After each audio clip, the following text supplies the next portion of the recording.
Hey guys, tonight we sail into warm tropical winds, salt-stung brows, and the gentle rustle of feathers.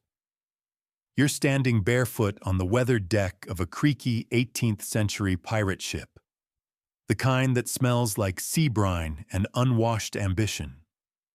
Behind you, a parrot squawks something vaguely obscene while picking at a bit of dried mango.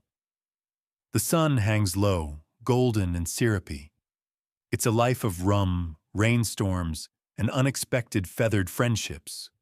But, spoiler alert, you probably wouldn't last a week here. Between the dysentery, scurvy, and general risk of cannonballs flying at your head, this wasn't exactly Club Med. And yet somehow, parrots did just fine. Squawking, molting, and occasionally stealing someone's earring. So before you get comfortable, take a moment to like the video and subscribe. But only if you genuinely enjoy what I do here. And if you're feeling sociable, drop your location and local time in the comments. Let's see who else is staying up way too late tonight.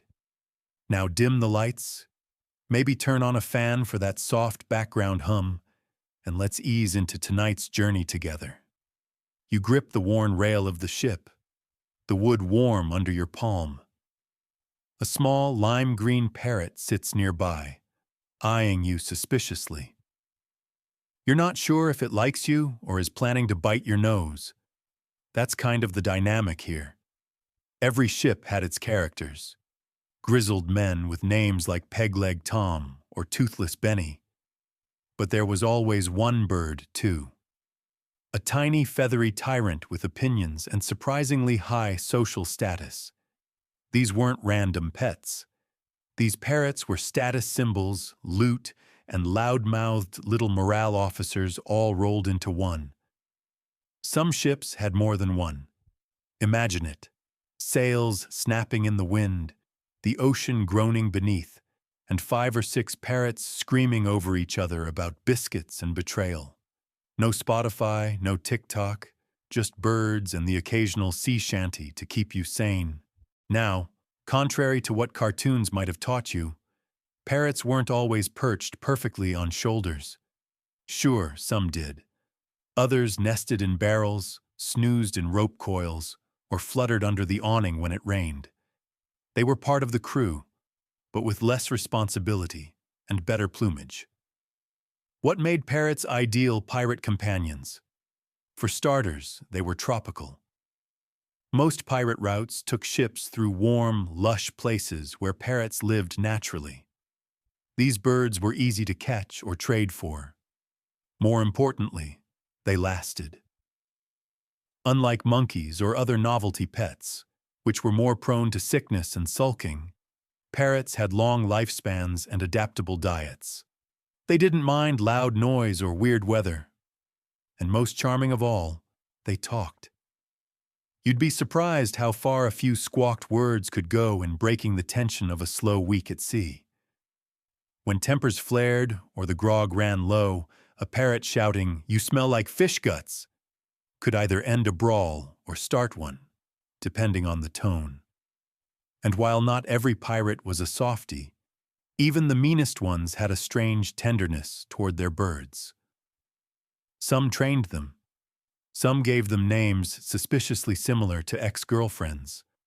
One account mentions a pirate whose parrot bit anyone who came near his rum bottle.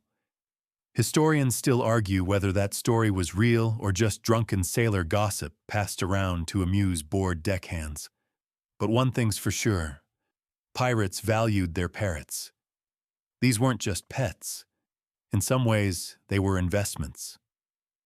Rare parrots could fetch a hefty price at port if a pirate needed quick cash. Blue and yellow macaws, African greys, and even the now extinct Carolina parakeet. These birds were sometimes worth more than a gold chain or a decent pistol. And let's be honest, pirates didn't have much in the way of home decor. A parrot's bright feathers added flair to otherwise bleak conditions. They were living, squawking bling. Picture yourself waking up in a hammock below deck. The ship rocks gently, and your bunkmate, who may or may not have showered since last spring, is snoring. Nearby, a parrot whistles something suspiciously like a tavern tune. It's annoying, yes, but also weirdly comforting. The ship is alive, noisy, and always somehow talking back. Of course, not every pirate had a bird, but enough did that the association stuck, and over time, it became legend. The image of the grizzled rogue with a parrot on his shoulder didn't just survive, it thrived. Books, movies, Halloween costumes. It all traces back to this strangely wholesome aspect of an otherwise violent, messy profession. But before the parrots became movie stars, they were everyday shipmates, witnesses to storms, brawls, and bad cooking. And somehow, they endured it all, feather by feather, squawk by squawk. You lean over the side of the ship, eyes squinting toward the thick green blur of land on the horizon. Somewhere in that jungle, more parrots are waiting, chattering, foraging, and completely unaware they're about to be adopted by scruffy men with cutlasses and poor dental hygiene. It starts with port. Every pirate voyage eventually docks, sometimes to stock up on fresh water, sometimes to offload loot, and sometimes because someone got dysentery from drinking rainwater out of a boot. And when the anchor drops, the hunt for parrots begins. Not a violent hunt, mind you. Most pirates weren't swinging through trees or throwing nets into the canopy like jungle lunatics. No, parrots were usually acquired in more practical, if occasionally sneaky ways. Local markets, bartering with villagers, or paying street kids a few coins to bring one in a sack made of palm fronds. In places like Port Royal, Cartagena, or even parts of Madagascar, birds were almost as common as breadfruit. Imagine weaving through one of those noisy, sun-baked markets, spice smoke curling in the air, fish drying on strings, the sharp sting of citrus and sweat. And then, a sudden explosion of color. A bamboo cage covered in a bright cloth. Inside, a parrot with feathers like fireworks and a beak sharp enough to slice through boot leather stares at you with an unsettling level of judgment. You ask the vendor what the bird says. He smiles. The parrot screams something unrepeatable in Spanish. Sold. Parrots weren't just easy to acquire, they were portable.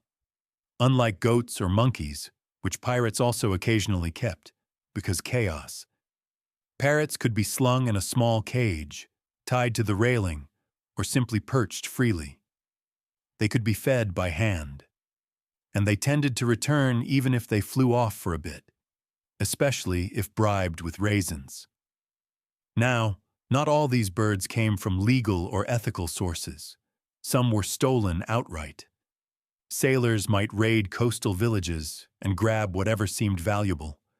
Parrots, with their blinding colors and exotic squawks, made easy targets.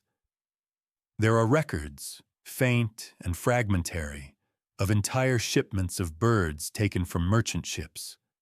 One Dutch captain reportedly lost 40 caged parrots in a single boarding incident. Historians still argue whether this was an organized theft or just the result of one parrot lover getting carried away. Then there were the smugglers. Birds weren't just kept, they were trafficked. Certain parrots, especially the rare or particularly talkative ones, fetched outrageous prices in European cities. A good parrot could buy you new boots, a musket, or a very awkward night with the governor's daughter, though that last one might also earn you a gallows date. Parrots became part of the informal black market economy of the high seas, exotic, alive, and usually angry. Of course, parrots had their preferences too. They didn't take to everyone. You might spend 3 days and 2 mangoes trying to woo one, only to have it bite your thumb and fly off to befriend the ship's cook instead. Some bonded fiercely with their pirate companions. Others spent weeks squawking obscenities and pooping on maps, and the birds were picky about environment. Remember, pirate ships were noisy. Cannons fired without warning, sailors brawled, storms slammed the rigging like gods having a tantrum. Some parrots thrived in the chaos, adapting quickly and even mimicking the ruckus. Others required quiet spaces, makeshift cages draped with sailcloth to simulate jungle dusk. Here's a quirky tidbit. In some Caribbean towns, particularly in Saint-Domingue, parrots were bred and trained specifically for sale to pirates. You'd walk into a tavern, order a drink, and a cage would be lowered from the ceiling containing a parrot that had been coached to say things like, "Where's my treasure?" or "Hands off my rum." These taverns turned into impromptu bird auctions. And yes, pirates loved it. One English pirate supposedly traded his boots and 3 silver coins for a bird that shouted, "Shiver me!" Well, you get the idea. You pass another market stall now, the air filled with sweet rot and roasted meat. A tiny boy runs by holding a parrot the size of a watermelon. The bird is upside down and shrieking, but no one seems concerned. That's just Tuesday. You begin to realize parrots weren't just accessories. They were cargo, commerce, conversation starters, sometimes bribes, occasionally scapegoats. There's even a half-believable tale of a pirate using his parrot to distract a guard dog during a heist. The bird flapped in, shrieked, "Good boy!" and flew off just long enough to let the crew slip past. Historians, again, disagree, mostly because it sounds like something out of a children's book, but also because it's just plausible enough to keep people arguing. Back on your ship, with a parrot now perched on the rigging above your head, you wonder what your new feathered friend's story is. Was he captured? Traded? Did he once belong to a merchant's daughter or a runaway monk? The wind picks up. The bird clicks its beak and stares. Whatever the truth is, you're unlikely to get it from him. But if you're lucky, he'll call you something rude just before bedtime.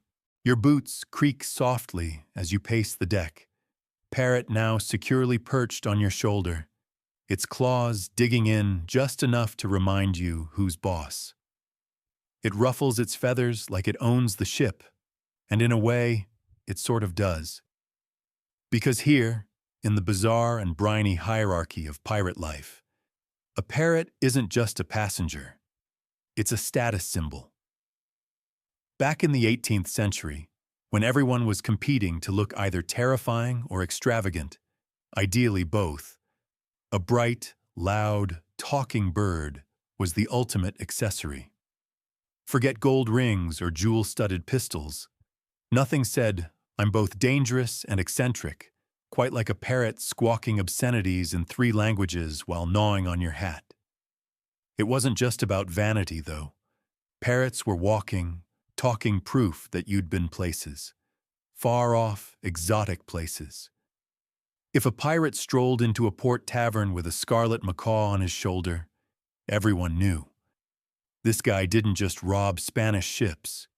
He raided their colonies. He's seen the jungles. He's drunk from coconuts. He probably smells like fermented bananas, but he's got stories. And if his parrot talks, even better. Now you've got a bird that not only serves as a colorful shoulder pad, but also randomly screams, "To the gallows with ye," every time someone orders rum.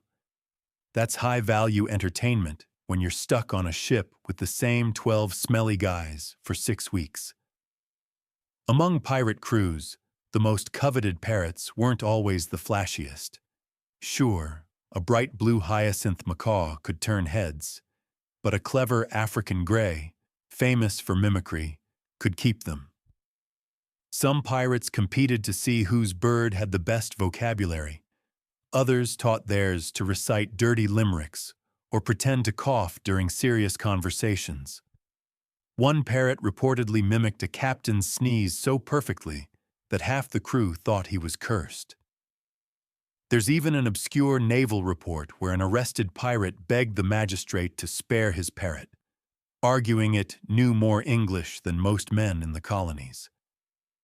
The court didn't agree, but the story stuck. Now, not all pirate birds were glamorous. Some were downright shabby. Mangy little green things with tail feathers missing and an attitude problem. But even those birds earned respect. Because any parrot that survived a sea voyage, especially across storm-churned waters and cannon-riddled skirmishes, was a veteran, a survivor, like a tiny, squawking version of the crew. Of course, the line between trophy and companion often blurred. Some pirates genuinely adored their parrots, treating them as friends or mascots. They'd share food, sing to them, even build little hammocks so the bird wouldn't get tossed around in rough weather. One journal entry, scribbled by a sailor with questionable handwriting, mentions a parrot who used to nip at cards during gambling nights, supposedly favoring losing hands. There's another tale of a one-legged pirate who built a custom perch that strapped across his chest, allowing his parrot to ride with him hands-free. It was less about convenience and more about showing off. You know, here's my bird. Also, I'm missing a leg. Be impressed. And among the more fashion-forward pirates, a trend briefly emerged of dyeing the parrot's feathers. Using crushed berries or colored powders, they'd tint the bird's plumage for extra flair. Historians still argue whether this was a genuine fad or an isolated bit of flamboyance from one particularly theatrical captain. But like all trends, parrots also had their doubters. Some thought they were noisy distractions. One French privateer reportedly banned parrots altogether after a particularly chatty macaw ruined a stealth approach by shouting, "Here they come!" in perfect English. The bird was demoted to kitchen duty, where it promptly learned to imitate the sound of boiling stew. Yet even skeptics had to admit, parrots brought a sense of identity. They made pirates more than just criminals in tattered breeches. They made them characters, living legends. And in a world where your name might be lost the moment you sank beneath the waves, having a bird that remembered your voice was a kind of immortality. Picture it. You, sitting on an overturned barrel at dusk, nibbling stale bread. Your parrot nestled beside you, plucking crumbs off your sleeve. Another pirate stumbles by and mutters something incoherent. Your parrot replies, perfectly mimicking your voice. "Not now, Fergus." Everyone laughs. You've just won the evening, and you didn't even open your mouth. The funny thing? Some of these birds outlived their pirate companions. Parrots can live 60 years, sometimes more. So it's entirely possible that a few of these squawking mischief makers ended up outliving the very ships they sailed on, perching in some colonial governor's garden, muttering curses from their outlaw days, and confusing generations of polite houseguests. Imagine a well-dressed lady in Port Royal sipping tea, while a tattered parrot, now mostly blind, squawks, "Scurvy dog," from the hedge. So yes, parrots were more than pets. They were emblems, echoes, and sometimes the last ones left who remembered your name. The parrot on your shoulder eyes your biscuit. It knows what you're thinking. You want to eat it. But you also know that if you take a bite without offering the bird a crumb, it will let out a scream that could wake a sleeping kraken. Feeding parrots at sea wasn't just a question of generosity. It was survival strategy. These birds, despite their feathery charm, are high-maintenance roommates. Left to their own devices, they'll chew through rope, nip fingers, and squawk until even the most patient pirate starts considering a new hat made of feathers. So, how did pirates keep their parrots well fed? The short answer, with creativity, crumbs, and a surprising amount of dried fruit.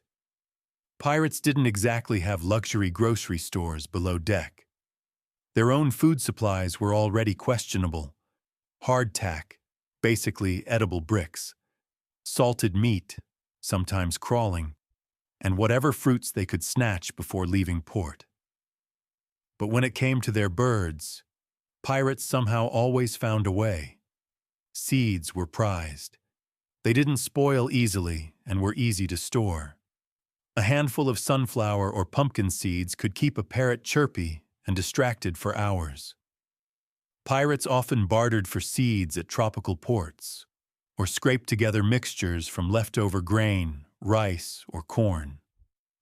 Was it gourmet? Absolutely not. But to a parrot used to jungle banquets, it was better than salt pork. And then there was fruit. Parrots loved fruit. Slices of banana, chunks of coconut, bits of mango when available. Occasionally, a pirate would get lucky and score a pineapple or papaya in port. These tropical treats were rare and precious. Sometimes pirates would eat them themselves. Scurvy was a constant threat. But others, particularly those fond of their birds, would share a wedge or two. Call it pirate bonding. Here's where it gets weirder. Parrots also got used to shipboard scraps. That's right. Hardtack crumbs, leftover bits of biscuit, even the occasional splash of watered-down grog. Parrots are surprisingly adaptable, especially when stuck on a boat surrounded by noisy humans and very few trees. There's one report of a parrot that developed a taste for pickled onions. The crew would cheer every time it dove beak first into the jar, emerging with breath so pungent it could peel paint. Did it like the onions? Who knows? Maybe it just liked the attention. Feeding time became part of the ship's routine. Pirates, despite their reputations, loved rituals, cleaning weapons, patching sails, and yes, feeding their birds. One ship reportedly rang a tiny bell before giving the parrot its daily seed ration. Another trained their bird to tap on a barrel lid when it was hungry, which either meant the bird was clever or the crew was dangerously bored. Parrots quickly learned the sounds that preceded meals: drawers opening, footsteps approaching, the gentle crinkle of a cloth-wrapped biscuit. One clever bird mimicked these sounds just to trick its owner into feeding it again. Historians still argue whether this was true mimicry or just an accidental performance rewarded one too many times. And it wasn't just food.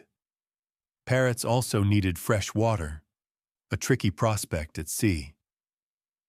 Pirates themselves struggled to find clean drinking water. They'd often collect rain in barrels or mix stale water with alcohol to kill off the worst of the microbes.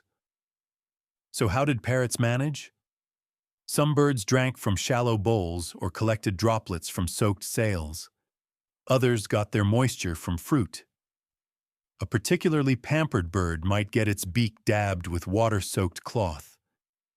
One French pirate, apparently very fond of his parrot, built a tiny drinking basin from a seashell and tied it to a nail near the captain's quarters. Talk about first-class service. Let's not forget that parrots, like people, had preferences. One might love coconut and hiss at plantain. Another might develop an alarming affection for cheese. Yes, cheese. There's a fantastically odd journal entry from a Scottish privateer who claimed his bird would shriek with joy at the sight of goat cheese, then immediately fall asleep after eating it. Historians, well, they don't argue about this one. Mostly, they just raise their eyebrows. So much of pirate life was improvisation. A broken sail had to be mended with whatever you had. A leaking barrel might be patched with pitch and prayer. Feeding a bird required the same ingenuity. If fruit ran out, pirates tried soaked bread. If seeds spoiled, they experimented with mashed beans. The goal was to keep the bird alive, entertained, and hopefully quiet during stealth operations, which didn't always go to plan. One parrot famously blew a pirate crew's cover during a night raid by screeching, "Fire the cannons," at top volume. Turns out the bird had learned the phrase during drills and decided to show off. The crew barely escaped. The parrot, however, was promoted to unofficial lookout. You, back on deck, crumble the last bit of biscuit and watch as your parrot pecks at it with delicate, rapid-fire stabs. The wind brushes your cheek. Somewhere behind you, someone sings off-key. But your bird is content, and so, somehow, are you. Feeding a parrot at sea wasn't easy, but in a world full of chaos, storms, and sword fights, that one little ritual, offering a scrap of food to a scrappy little companion, was oddly grounding. A slice of normalcy in a floating madhouse. It's just after dawn. The sea is unusually still. Your ship drifting gently in a fog so thick it muffles sound. Somewhere below deck, someone snores like a sawmill. Above, your parrot is already awake, clicking its beak rhythmically and tilting its head at the horizon like it's pondering the meaning of life.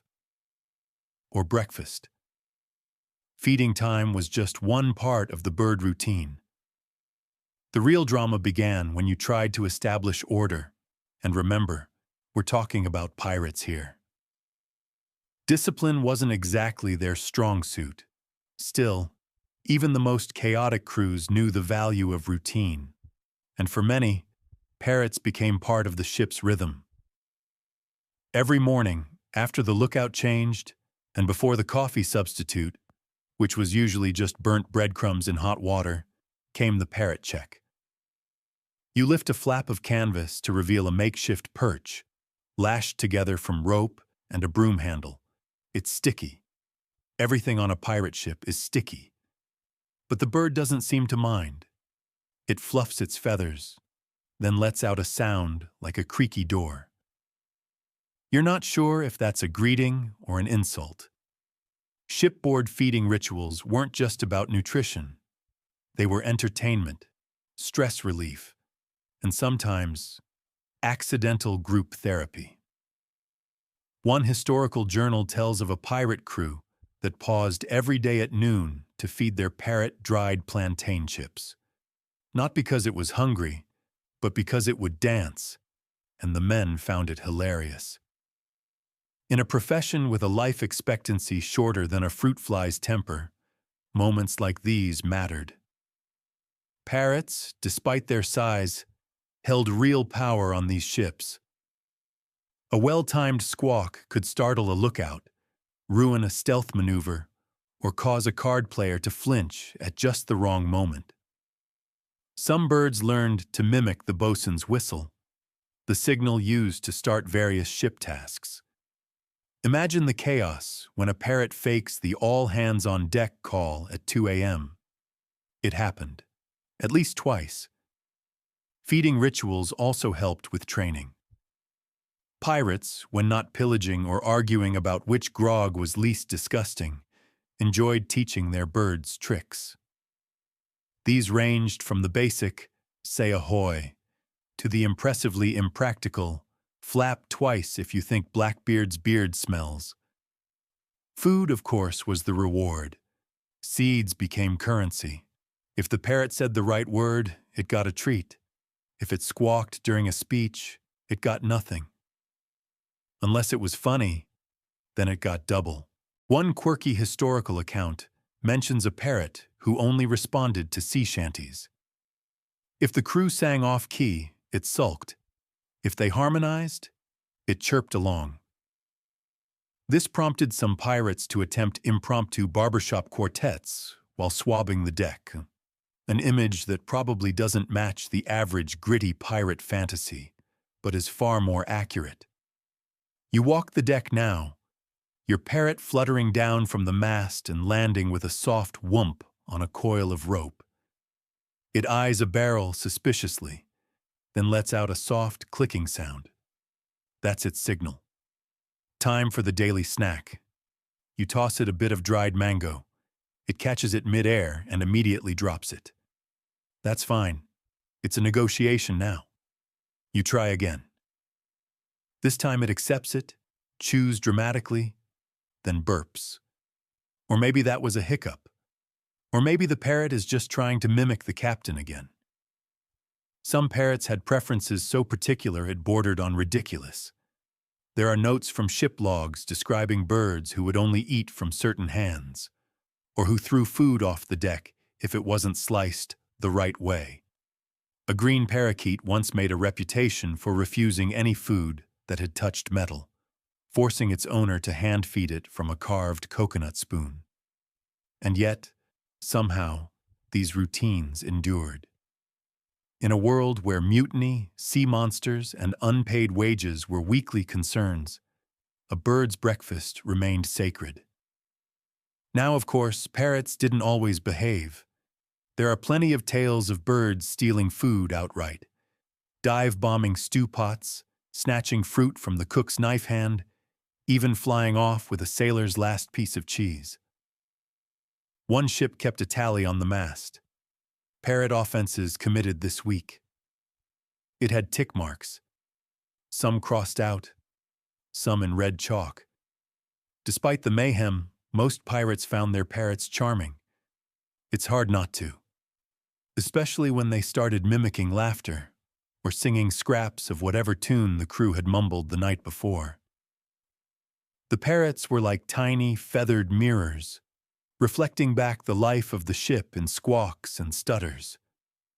Feeding time also became a way to calm nerves.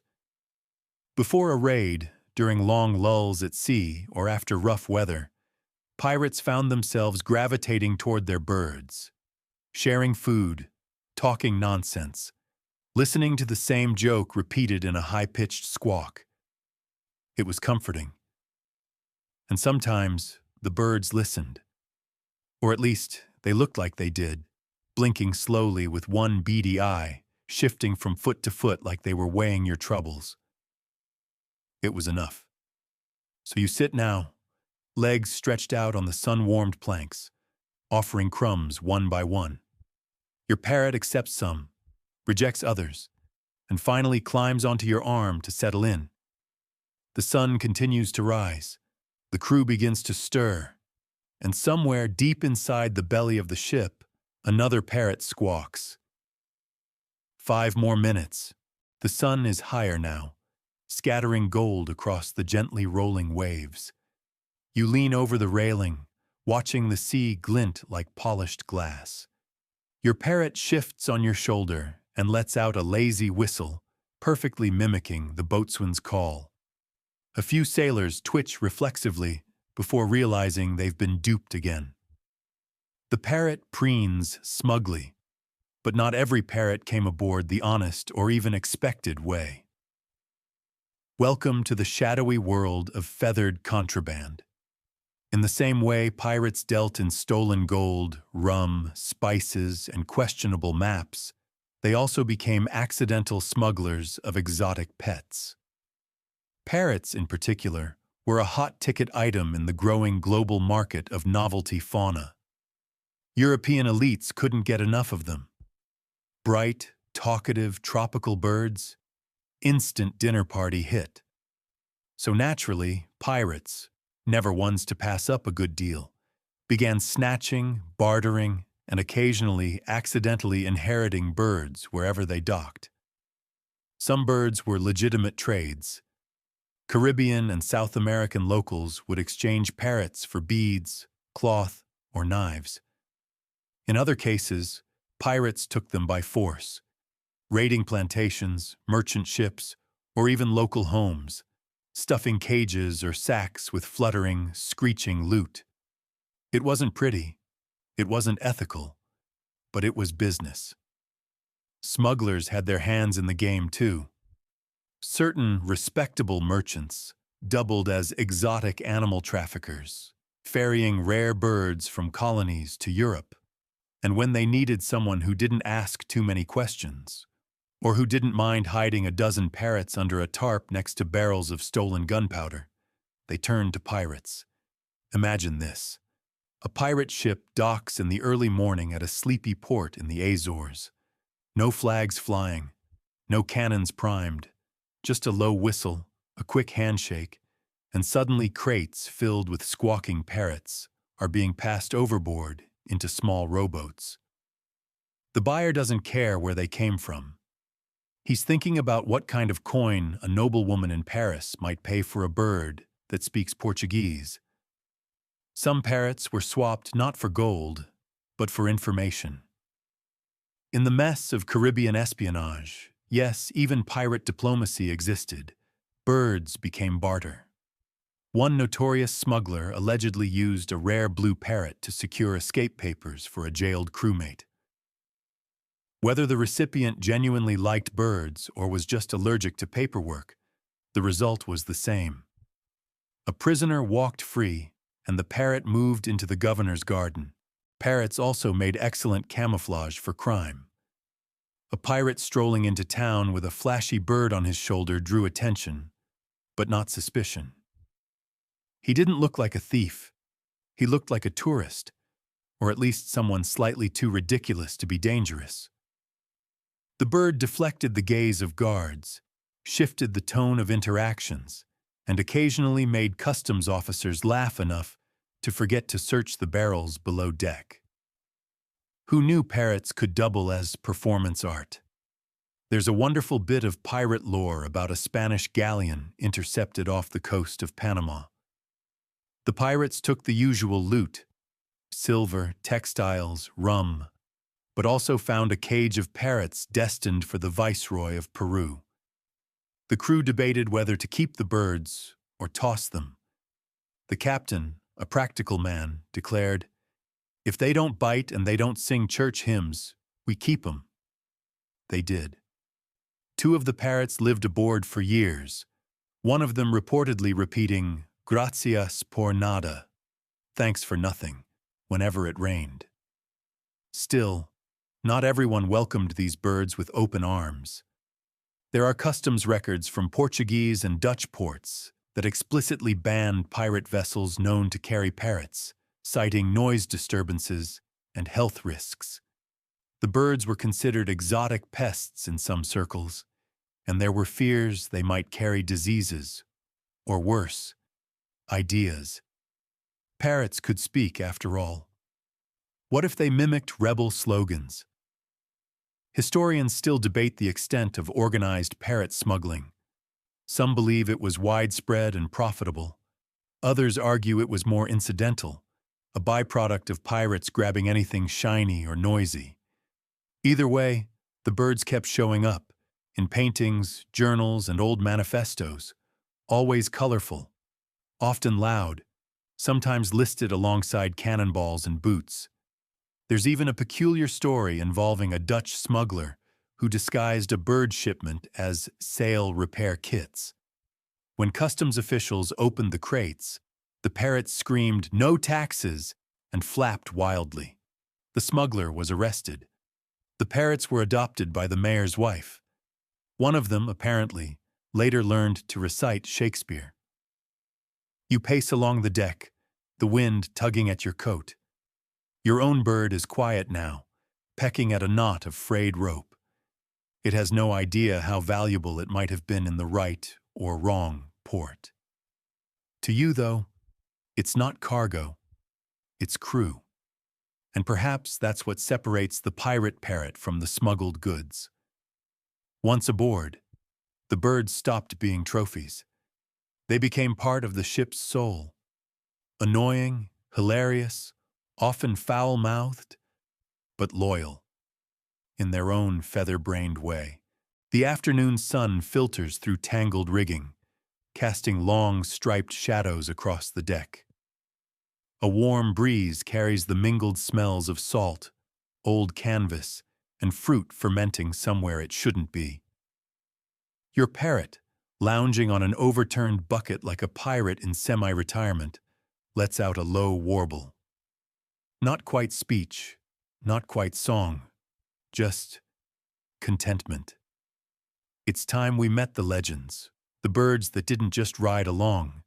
They became pirate lore. You've probably heard of the famous pirates, Blackbeard, Anne Bonny, Bartholomew Roberts. But what about their parrots? Okay, maybe they don't get top billing in the history books, but dig deep enough into sea tales, old logs, and dockside rumors, and the parrots start to flap their way into the spotlight. Take, for instance, the case of Captain Barrow's bird. Barrow himself was a lesser-known figure, mostly because he wasn't very good at pirating.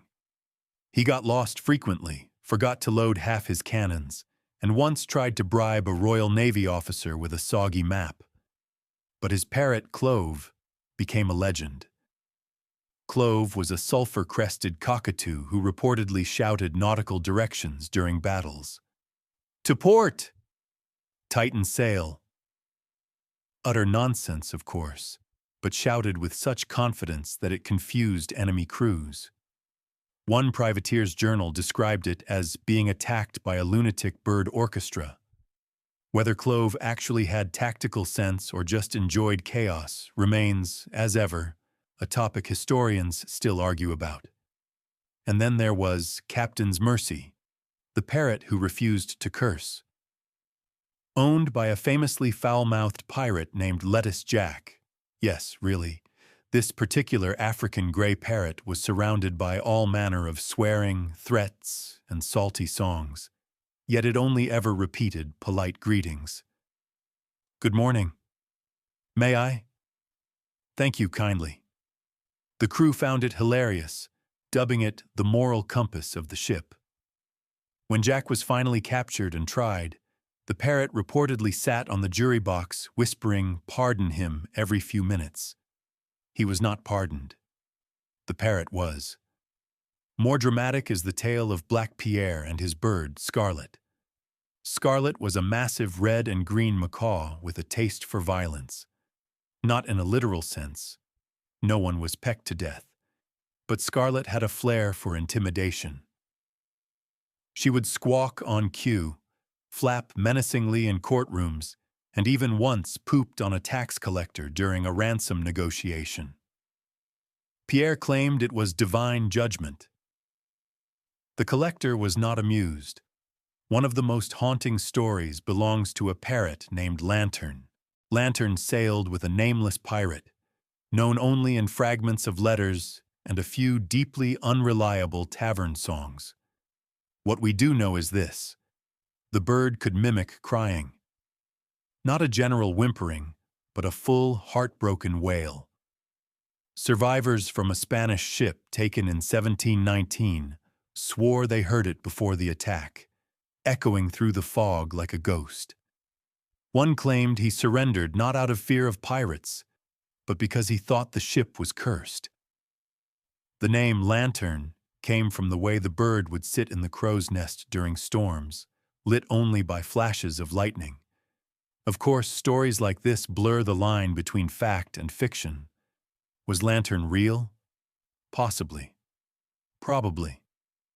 Maybe not. But that's the thing about pirate parrots. They're half history, half performance art. They weren't just pets or passengers. They were woven into pirate identity, like a hat, a weapon, or a terrible tattoo of a mermaid that looked suspiciously like someone's ex-wife. Even lesser-known parrots played their part. On some ships, birds became mascots for the whole crew. They were believed to bring luck, especially if they danced before a raid or screeched when strangers approached. One parrot, kept on a Jamaican sloop, was known to shriek "liar" whenever someone fibbed about their card hand. This became so disruptive that the captain banned the bird from below deck during poker night. Parrots also outlived more than a few of their owners. There are scattered records of birds being passed from pirate to pirate like heirlooms. One scarlet macaw, according to a battered ship ledger, served on 3 different vessels under 5 different captains. It outlasted all of them and reportedly retired in Havana, where it was spotted decades later swearing at cats from a windowsill. You glance now at your own parrot, who is thoughtfully shredding the corner of a chart you probably needed. It doesn't speak much yet, but maybe if you're lucky, or unlucky, it'll start. And then, who knows? Maybe one day someone will write a ridiculous bedtime podcast about your bird too. Because among the creaking boards and flapping sails of pirate ships past, it wasn't just cutlasses and curses that carved legends into the waves. It was feathers, squawks, and the unforgettable companionship of birds who never forgot a face. You toss a bit of dried fruit into the air, and your parrot snatches it mid-flutter, lands on your forearm, and gives a triumphant squawk like it just won a bar fight. You're starting to suspect it's smarter than half the crew, possibly smarter than you. And if you've been paying attention, you wouldn't be wrong. Because pirates didn't just feed their parrots, they trained them. Or more accurately, tried to train them. The results were mixed. Teaching a parrot to speak isn't just a matter of yelling, "Polly wants a cracker," every hour and hoping for the best. It requires repetition, patience, and, most importantly, a parrot that feels like playing along.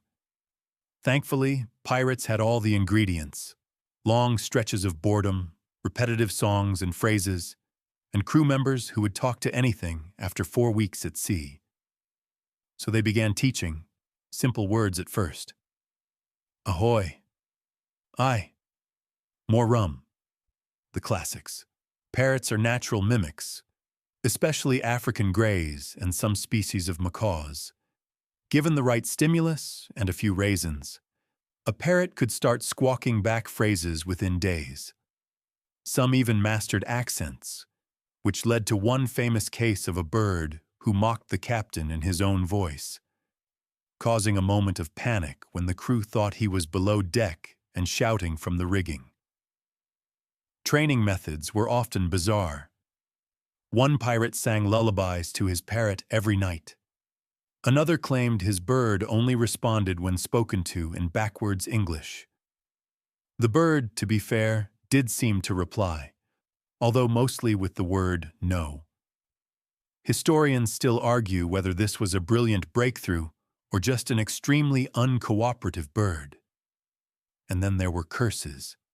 Parrots, surrounded by profanity and drunken sailors, picked up all kinds of colorful vocabulary. Some delighted in repeating threats. Walk the plank.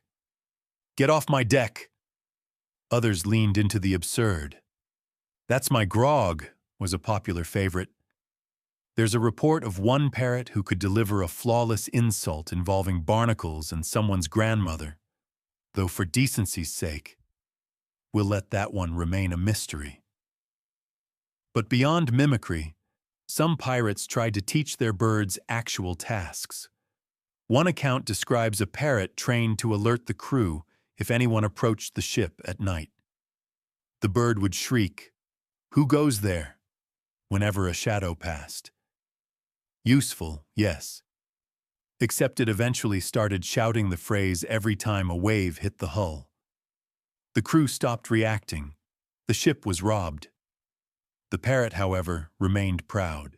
You may be wondering, did the parrots understand what they were saying? The answer is mostly no. They repeated sounds, tones, rhythms, but they learned context. If the crew laughed when the bird said something, it said it again. If a sailor clapped or tossed it food, that phrase became part of the repertoire. Over time, each bird developed its own signature style. One liked to whistle every time someone sneezed. Another danced in small circles whenever someone sang a certain sea shanty. Another, whose name was, inexplicably, Commodore Buttons, refused to speak unless the crew addressed it with formal rank and a salute. The crew naturally obliged. Some parrots even served as unofficial morale boosters. In tense moments, before boarding an enemy ship, for example, a well-timed squawk could cut the tension like a blade. A parrot belting out "victory or biscuits" in a high-pitched screech might be the last thing the crew needed to feel brave enough to leap across the waves. And then there's the weirdest part. Parrots picked up gossip. It's true.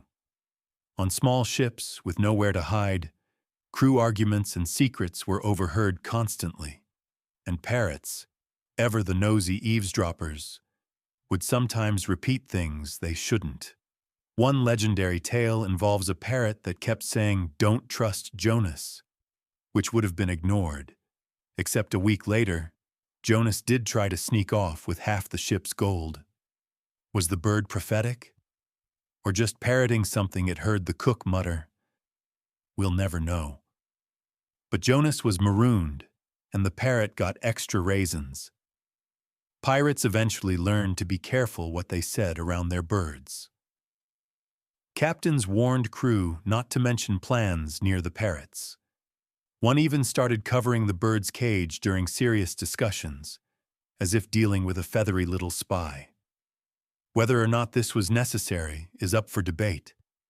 But considering parrots did sometimes mimic orders, like fire or brace for impact, you can imagine how badly that could go during a tense naval standoff. Of course, not every parrot could be trained. Some remained stubbornly silent. Others picked a single phrase, usually the most embarrassing, and stuck with it for life. "Nice boots" became the only thing one bird ever said, regardless of the situation. Storm. "Nice boots." Cannon fire? "Nice boots." A funeral at sea? You guessed it.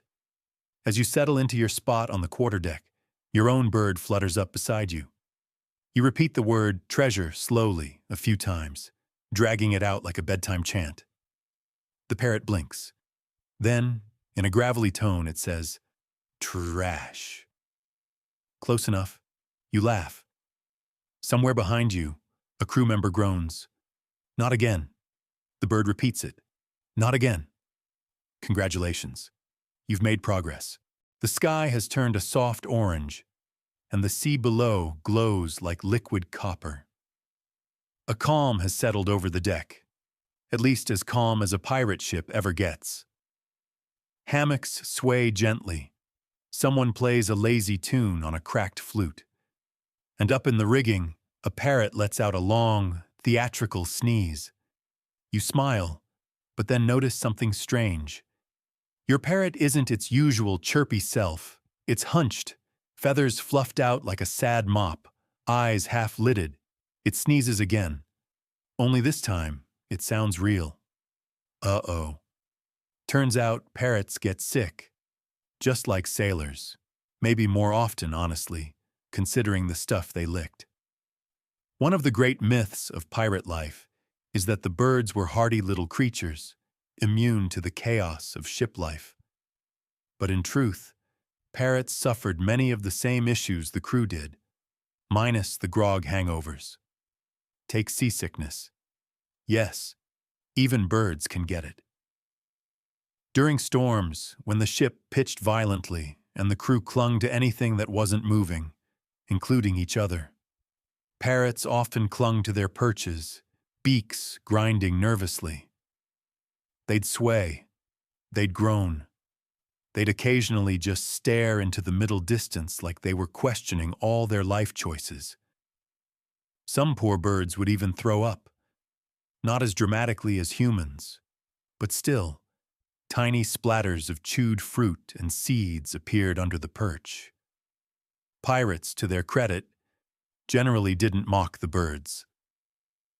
They knew better than to tease someone, or something, that might later poop in their hat out of spite. Then there were feather problems. Parrots molt naturally, shedding old feathers to grow new ones. But on pirate ships, with their bad diets and stressful vibes, molting often became a disaster. Feathers would fall out in clumps. Birds looked patchy. One unfortunate cockatoo resembled a wet chicken for a full month, prompting the crew to dub it Captain Baldbeak. Sometimes the birds plucked themselves, out of boredom, out of stress, or just because the cook wouldn't stop singing. This could be serious, a sign of depression or illness. Pirates, despite their rough edges, noticed. Some tried to help. They'd wrap the bird in cloth, smear its bare skin with palm oil, or, in truly desperate cases, try to fashion tiny pirate hats to distract from the bird's increasingly tragic appearance. And then there were dietary disasters. Parrots are delicate eaters. Feed them the wrong thing and you're in trouble. One well-documented blunder involved a parrot who ate too much salted pork. The poor thing swelled up, turned an alarming shade of green, and made noises like a rusty hinge for 3 days straight. It recovered, barely, and afterward would scream, "Never again!" every time meat appeared. Historians still argue whether this was real speech or just an eerie coincidence. Either way, the parrot got a free pass from dinner duty for life. Another quirky tidbit: pirates sometimes treated sick birds before treating themselves. There's a record of a Dutch pirate crew who, after being hit by a storm, spent half a day drying their birds' feathers with torn bits of sailcloth. The captain, meanwhile, had a broken nose and a cracked rib, but insisted he'd heal faster than a macaw's pride. Some parrots became little medical mysteries. A gray parrot on a Jamaican vessel developed a strange cough that only appeared when someone was smoking nearby. The crew assumed it was mimicry, until the bird actually fainted. After that, smoking near the parrot was banned. The crew, remarkably, obeyed. They said it was bad luck to upset the lady. Oh, right. Many pirates referred to their birds using formal titles. Lady Scarlet, Sir Peckington, the Honorable Admiral Screech. It added drama, and when the birds got sick, the tone shifted to genuine concern. You'd hear phrases like, "She's not chirping today," or "He didn't throw his seed at Fergus, something's wrong." There's a rare but unsettling entry in a captain's log where the entire crew paused for a moment of silence after a bird died during a cold snap. No mutiny, no brawl, just quiet respect. The captain later wrote, "He was a damned fine mate, even if he bit my nose. But not all bird illnesses ended sadly. Some birds bounced back spectacularly." Take the tale of Mango, a small, irritable Amazon parrot who fell into a barrel of vinegar and was presumed dead. The crew prepared a short, surprisingly heartfelt eulogy, only for Mango to emerge, dripping and furious 30 minutes later, shriek something unprintable, and flap directly into the cook's face. He lived another 12 years, and the vinegar incident became ship legend. You watch now as your own parrot sneezes once more, then accepts a bit of papaya from your hand. Its eyes brighten slightly. It even lets out a low whistle, followed by what might have been, close enough. Not quite full recovery, but on the mend. Caring for parrots at sea wasn't just about keeping a bird alive. It was about companionship. And when the parrots got sick, the pirates were reminded, perhaps for the only time in their week, that even in a world of cutlasses and storms, there were still things worth protecting. Feathers included, evening rolls in like a warm tide, brushing the ship in gold and violet as lanterns flicker to life. The parrot on your shoulder shakes out its wings and lets out a small, satisfied sigh, if birds can sigh, and stares dreamily at the coast ahead. A port at last. Port cities were more than just stops for supplies and squabbles. For parrots, they were wonderlands, bursts of color, chaos, and cacophony, where birds could stretch their wings and assert their true parrot personalities, which were, in a word, loud. Step off the gangplank into a bustling Caribbean port in the 1700s, and you're immediately engulfed by the smell of roasted yams, wood smoke, and far too many people who haven't bathed since last moon. Sailors shout, drums beat, and above it all, parrots sing. Yes, sing. In places like Port Royal, Nassau, and Saint-Domingue, parrots were everywhere. Not just on pirate shoulders, but perched in market stalls, tavern rafters, church bell towers, and even, somehow, public outhouses. They were companions, entertainers, sometimes gossip mongers. And they loved port life. For pirate parrots, shore leave was a sensory explosion. Gone were the dull days of watching waves and pecking at hardtack crumbs. Here, they could beg for fruit from vendors, flirt with other birds, and sometimes shoes, and try to out-squawk roosters. One parrot allegedly got so comfortable in a tavern it refused to return to its ship, instead living above the bar and learning to shout drink orders in 3 accents. That bird's name? Captain Tipsy.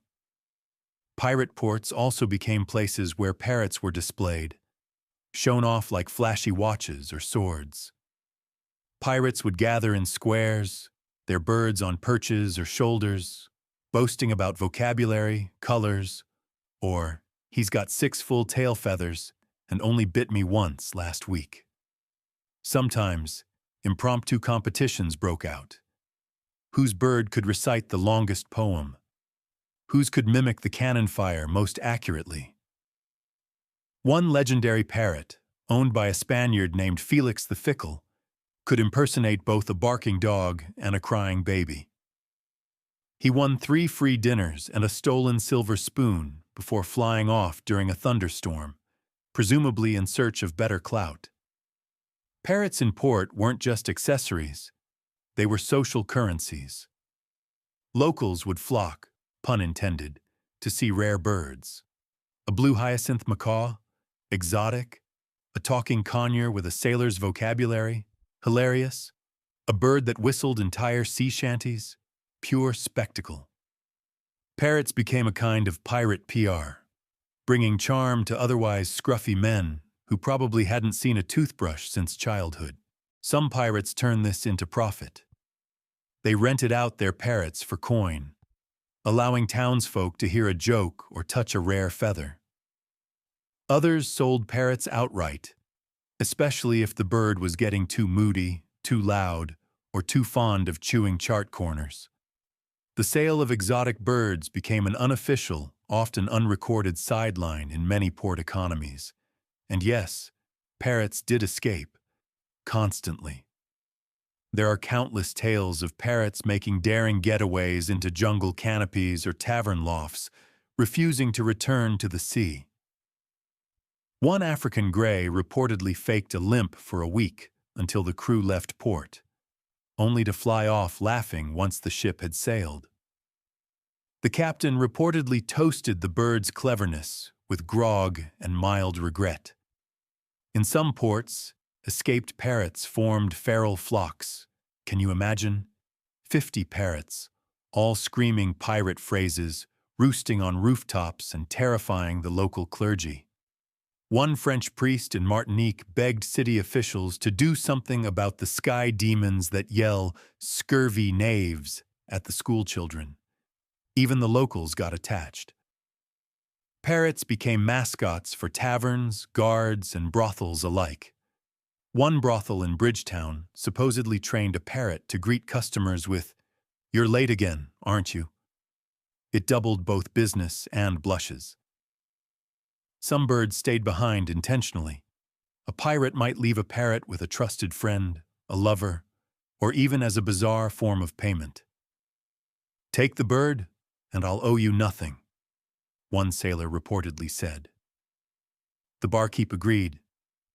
The bird lived above the bar for 7 years, biting every third customer. You step into a quiet square now, your parrot hopping down to explore the cobblestones, sniffing at bits of fallen fruit and dodging chickens with an air of superiority. It pauses, then lets out a curious little phrase, "Too many hats." You glance around. Yep, there's a street performer juggling exactly too many hats. Parrots weren't just reacting. They were processing, observing the madness of pirate ports and reflecting it back in snippets and squawks. They became part of the cultural noise, like stray dogs or out-of-tune fiddles, but smarter, brighter, and occasionally far more judgmental. At night, when the taverns were full and the ships rocked gently in the harbor, you could still hear them. Parrots, high above in wooden eaves, muttering, laughing, sometimes singing, always present. They watched deals go down. They heard secrets. They repeated things they really shouldn't have. But mostly, they simply lived. And for creatures caught between the jungle and the sea, the wild and the caged, pirate ports were paradise. A chaotic, colorful, feather-fluffing paradise. Night descends like a velvet curtain, brushing over the masts and decks with a gentle hush. You lie back against a stack of coiled rope, the boards still warm beneath you. Your parrot is perched nearby, silhouetted against the moonlight, swaying gently like a leafy branch. It whistles once, an odd three-note tune you don't remember teaching it. Then again, it's probably stolen from someone else. Like everything on this ship. Welcome to Tortuga, perhaps the loudest, rowdiest, most parrot-infested pirate port in history. If the Caribbean was a drunken symphony, Tortuga was the cymbal crash. A town of contradiction, lawless yet organized, filthy but proud, chaotic and somehow functioning. Pirates flocked here like moths to rum, and so, of course, did parrots. Now imagine it.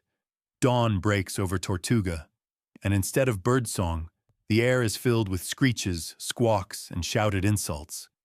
Some from humans, but many from feathered sources. At any given moment, there might be 100 parrots yelling things like, "You owe me money," or "Kiss my peg leg," from every rooftop, railing, and fruit stand. This wasn't an accident. Tortuga was a kind of unintentional bird sanctuary. Ships arrived constantly, many carrying parrots brought from raids, markets, or jungle escapades. Some birds were pets. Some were smuggled goods. Others had simply decided to live here. They gathered in flocks, riotous, multilingual flocks. Picture it, a tangled mess of buildings stacked up like a drunken game of Jenga. Parrots flitting from balcony to awning, arguing in every language they'd ever heard.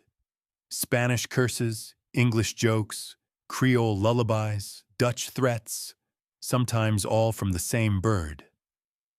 Some parrots belonged to taverns. One, known only as the Admiral, was said to collect silver buttons in a little box behind the bar. Customers would toss them in for a chance to hear him shout, "Drink up or get out." Others wandered freely, perching on shoulders, snatching bread rolls, or whispering sweet nothings into the ears of confused strangers. There's a tale of a 3-story inn where parrots gathered on the roof each evening to mimic the sea shanties echoing up from the street below. It became known as the Screaming Hour. People came from neighboring towns just to hear it. Some loved it. Some claimed it drove them mad. One governor banned parrots from his garden entirely, claiming they repeated government secrets in mocking tones.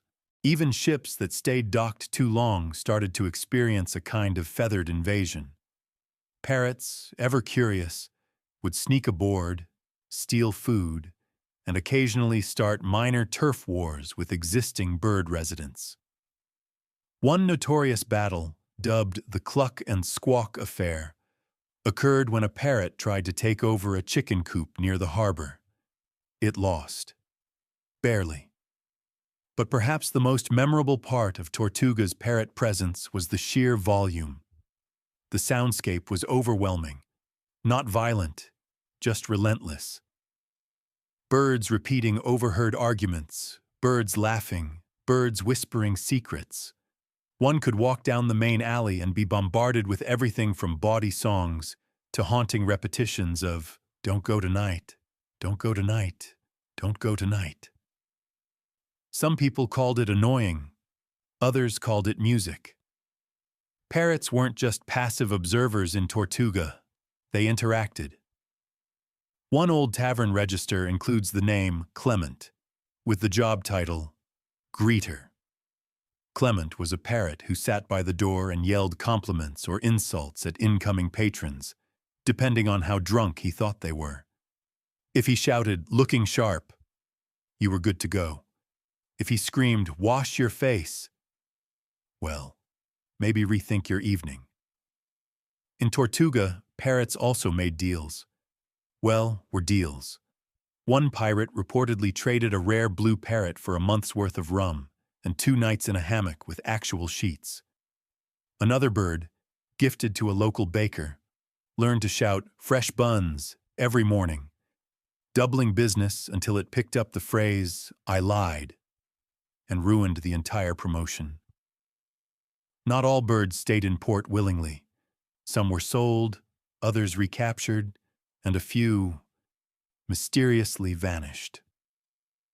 One popular theory is that an unofficial pirate parrot sanctuary existed somewhere in the hills above town, a leafy hideout where birds escaped to live out their days in relative peace. No proof, of course, but occasionally a traveling merchant would claim to have heard laughter echoing from the jungle, followed by the unmistakable shout of, "I hate Tuesdays."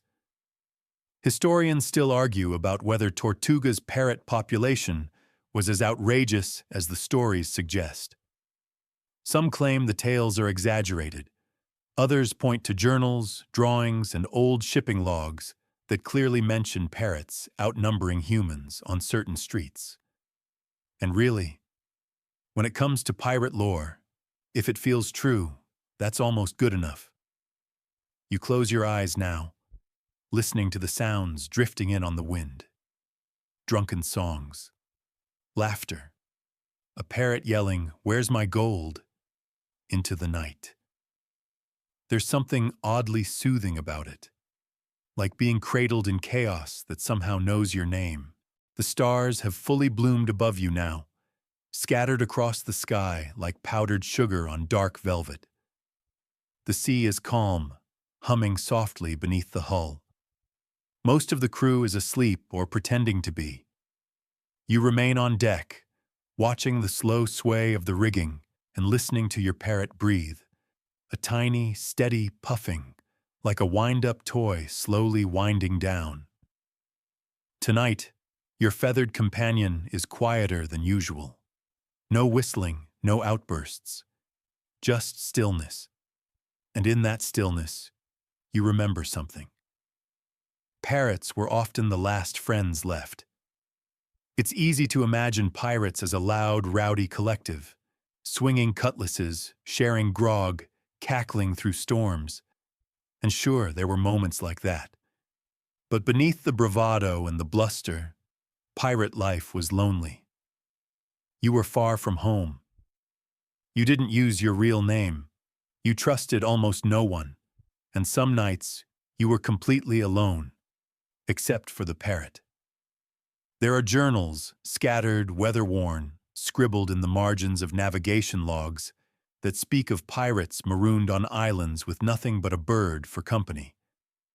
One man, stranded for over a month, kept himself sane by teaching his parrot the name of every cloud: Cirrus, Stratus, Nimbus.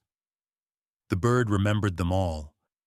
By the time he was rescued, the first thing it said to the new crew was, "Cumulonimbus approaches." That earned a very confused welcome.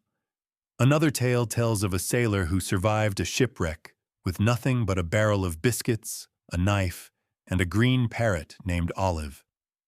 He shared his food, sang sea shanties to her at night, and told her stories, real and imagined. When he was finally picked up by a passing merchant ship, Olive reportedly refused to leave his shoulder for 3 days. The crew joked she was afraid he'd float off again. In many ways, parrots became emotional anchors. They were something soft in a world of hard choices, something bright in a life mostly painted in grays and browns. Their chatter became company. Their mimicry, conversation, and when a pirate's own words dried up, from grief, from boredom, from too many days without sunlight, the parrot would speak for him. There's a poignant letter, written by a dying privateer and later found in a bottle, that ends not with a signature, but with a note. "Tell my parrot goodbye. He knows what that means." Did he? Maybe. Probably not. But parrots are perceptive. They read tone, emotion, the twitch of a hand, or the way a person's voice catches when they say a name. And they remember. They remember more than we give them credit for. One old tale, possibly true, possibly just the product of a sailor who'd had too much coconut wine, speaks of a parrot that perched beside its owner's grave for weeks. Locals fed it. It never left. It just sat, quietly repeating a single phrase. "Back soon." There's a quiet sort of reverence in that. No cannon fire, no flags, just a bird keeping watch. On ships, when crew members died, which they did often and messily, the parrots remained.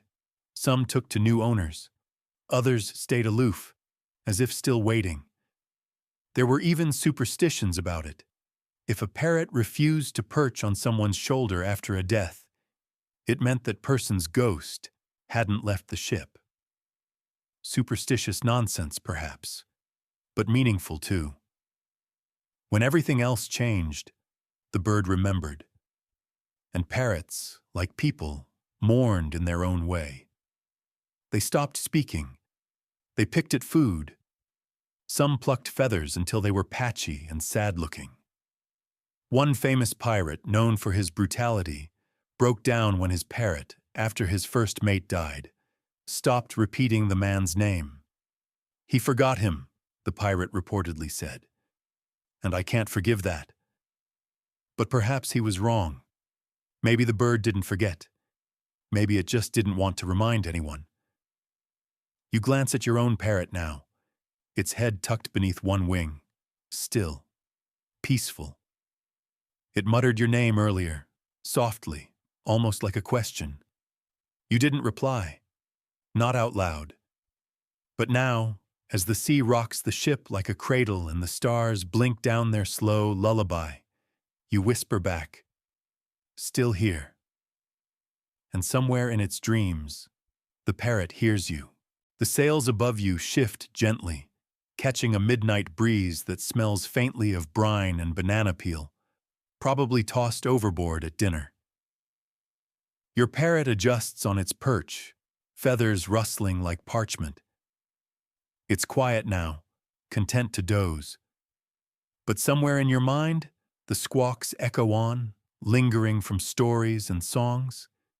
Because what began as real birds on real shoulders has since flown far beyond history books.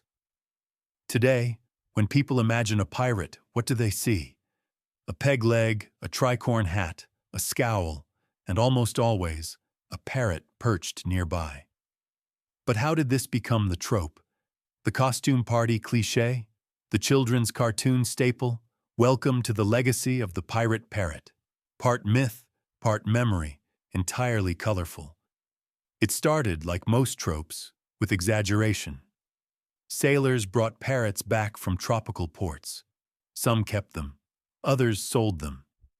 But a few, those with good stories and bad manners, talked about them.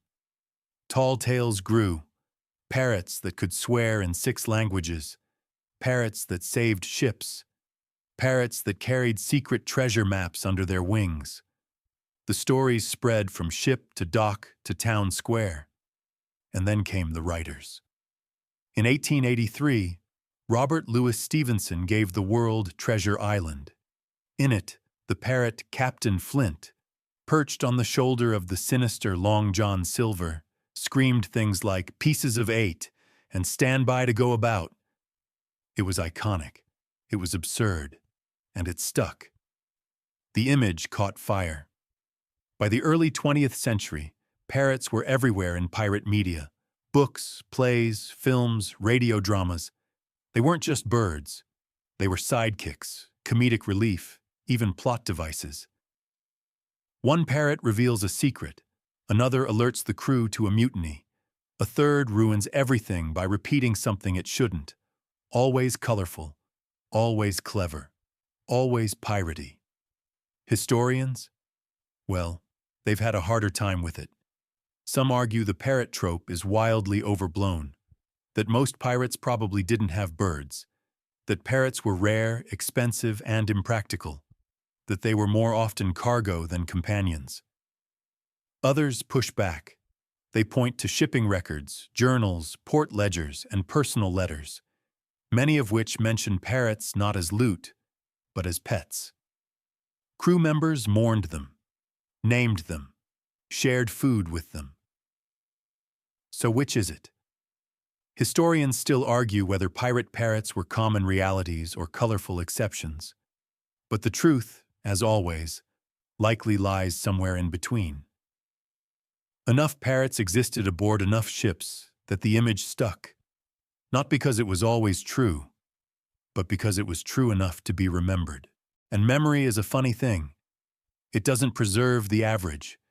It saves the strange, the loud, the remarkable.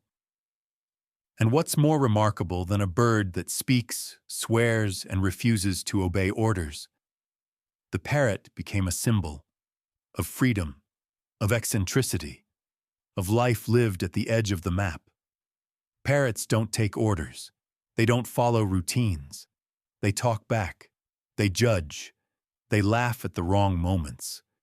In other words, they're pirates in feathered form.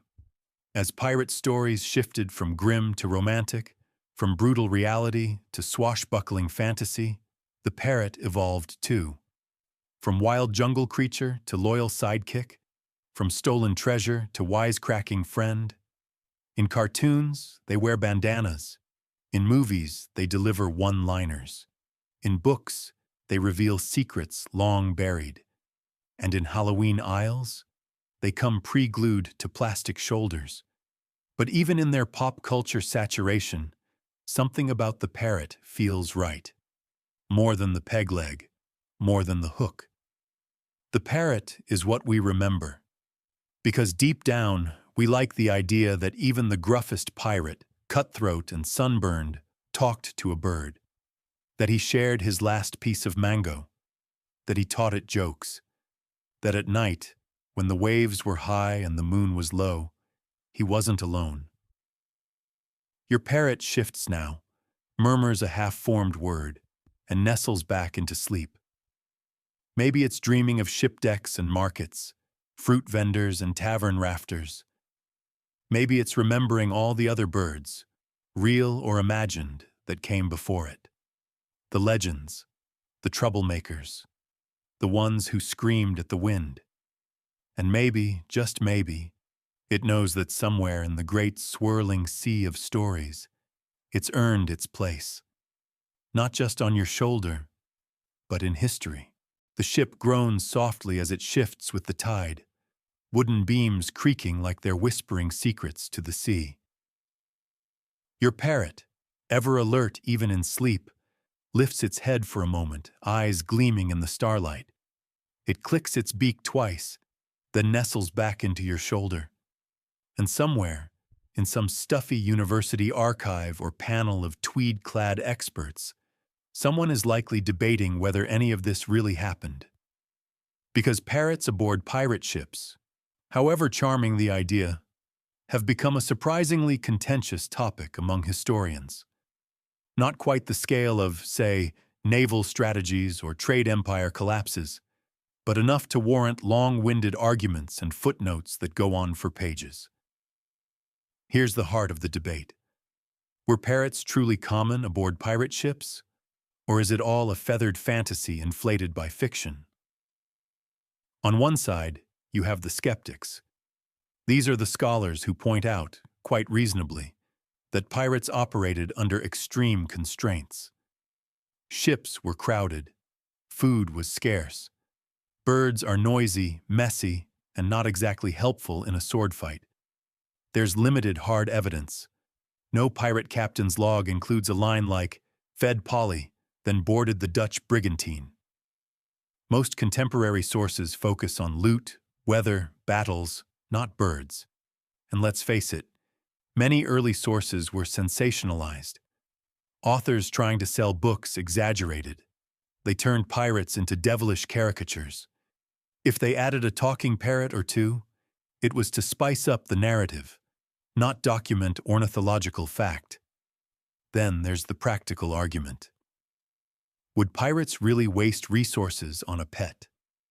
Fresh water, food scraps, protection from storms, keeping a bird alive meant making choices. And pirates, for all their legendary swagger, were pragmatic. When in doubt, the gold stayed and the parrot went overboard. But the defenders, the romantics, the adventurers, the handful of historians with a soft spot for squawk, offer a different view. They point to logs and letters that mention parrots being sold at port. They highlight merchant records noting bird cargo stolen by pirates. They examine the cultural cross-sections of the Caribbean and West African coasts, where parrots were not rare but abundant, easily captured or traded. They say, maybe parrots weren't on every ship, but they were around. Enough to be noticed. Enough to be remembered. They argue that not every pirate decision was purely strategic. Pirates were people, after all. People with quirks. People who wanted color, noise, a break from monotony. People who, after weeks of salt and silence, might look at a squawking, bug-eyed jungle bird and think, yeah, that's my guy now. One fringe theory, delivered with more amusement than certainty, even proposes that parrots were used as code breakers, taught to mimic phrases that could only be understood by the crew.